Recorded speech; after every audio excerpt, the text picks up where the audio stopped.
Okay, so tell us about Secret Wars. Secret Wars is celebrating their 40th anniversary, an amazing comic book series, an amazing toy line. What do you remember about that? Everything. Everything? I started getting work again as a writer, and then eventually was hired as an editor at Marvel. Right. After a couple of years, became editor-in-chief.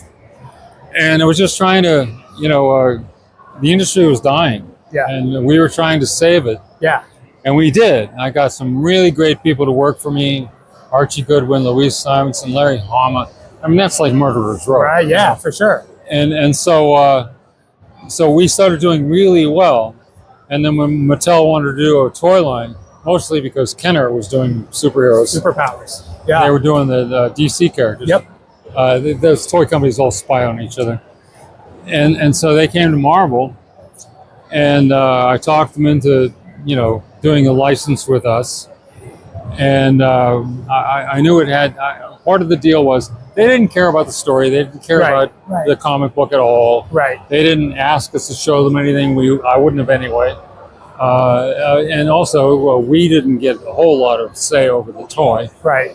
So, but whatever. I mean, what they wanted me to do was get them publicity. Right. Right. And so I said, well, how about we do this big, epic 12-issue story? Yeah. All the major heroes, all the major villains, make it really, spectacular. Yeah. And I guarantee you that I'll get some publicity. And they said, well, that's pretty good. Yeah. And the other thing they said, well, all the DC characters, Superman, Batman, Wonder Woman, and Robin, that's the big four. Yeah, yeah. They're known all over the world, but your characters aren't as well known. Right.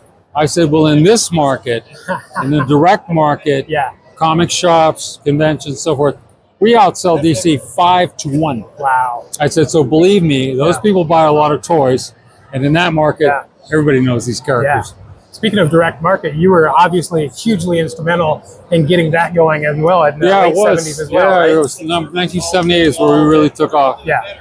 But so anyway, with Secret Wars, well, that sold them. They were convinced. They asked me if I could get them any mass market publicity, not just to comics fans, but to the world. And I said, yeah, I think I can handle that. And so when I designed the Secret Wars story, I wanted to have some changes made in it, make it significant to the Marvel Universe. It's in continuity. Yeah. It's not just some story off to the side.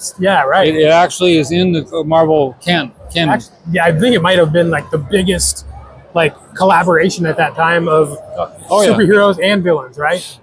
It was the first. Yeah. The first company-wide crossover.